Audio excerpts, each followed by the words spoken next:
Never, ever give up. You can change and you can move around, but never, ever give up. I know people that are very smart.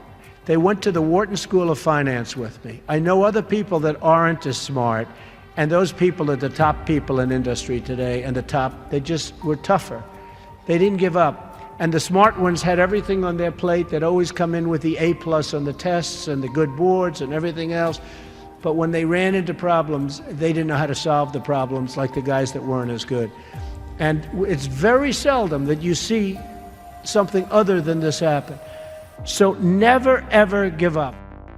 A lot of that is all in the details. You've got to be into the details, because if you're not, they'll come back to haunt you.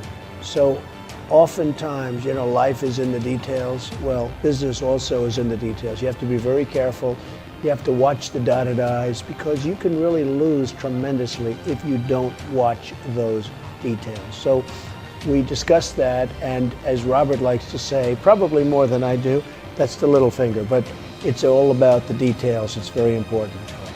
You want to be totally focused. You can't take your eye off the ball.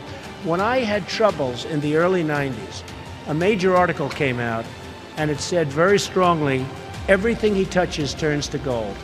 And I believed it.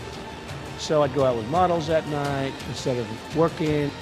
But that wasn't good. And I remember I had a big lease coming up, and there was a big show, and I went to the show. I said, don't worry, fellas, you can handle the lease, you'll get it done. Well, I came back, they didn't get it done, and I would have had it done 100%. And then the market crashed in the 90s. So I had trouble, but it was sort of an amazing, I wouldn't want to do it again. It was an amazing test of yourself. Can you handle pressure? How are you under pressure? Are you smart?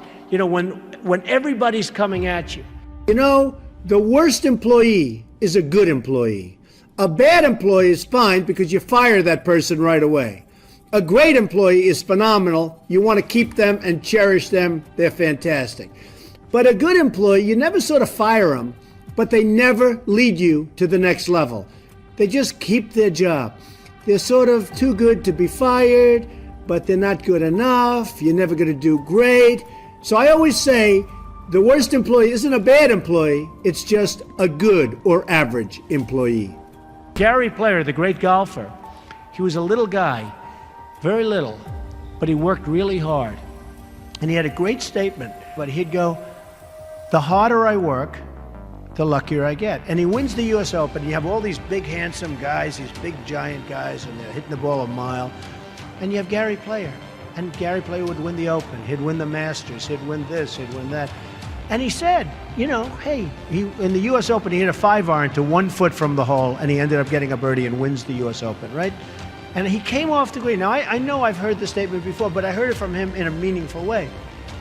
They said, what do you think, Gary? What is it? He said, all I know is I've been working very hard, and the harder I work, the luckier I get. I thought it was an amazing statement. Sometimes in life, to be successful, oftentimes, most of the time, you have to follow your instincts. You have to follow your gut. You have to.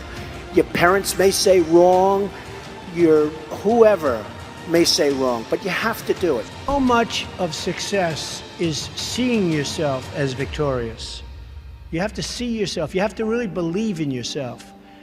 And sometimes it's hard. You've had failures, you've had weaknesses, you've had other things. You have to see yourself as a one-man band. Don't rely too much on other people because they'll let you down. You have to see yourself as victorious.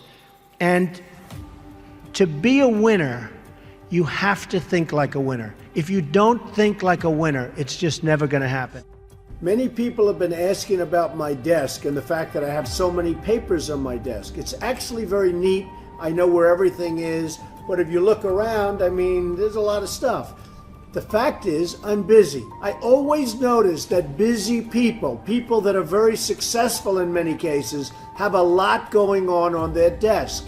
I have papers from deals, I have papers from just about everything. I like to read up on things, I like to study what I'm doing.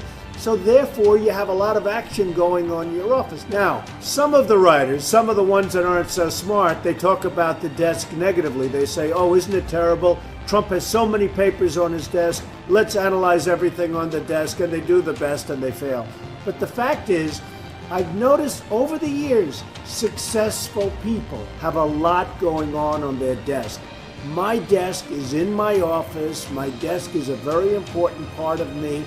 And frankly, it's a very important part of my success. Everything I do comes right through this desk. So if it's not perfectly neat, if there's a lot of action, I think that's okay. I actually think that's a good thing. You have to love what you do. And I'm not going to go over that long, but it solves a lot of problems. Because when you love what you do, when you really love what you do, you work harder. I mean, I have friends that don't love, and I tell this story. A Wall Street titan, big guy, but I was richer than him, and I'm richer, according to Forbes, I'm much richer than him.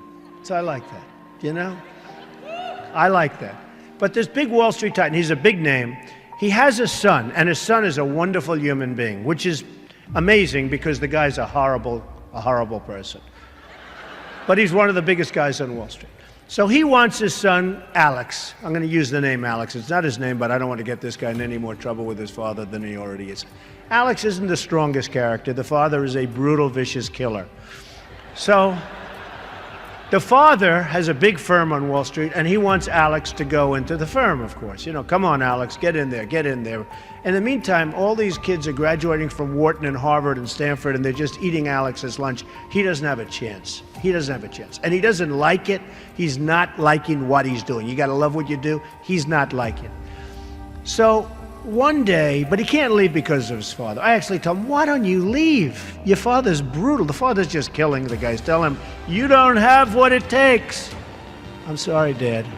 Oh, this is great. So I say, you got to leave the father. You got to leave him. He said, I just can't, Donald. So anyway, he's a spoiled guy. He's a member of a very good golf club in Westchester, which is a rich place in New York. And he's on one of the committees, and he's on the Greens Committee.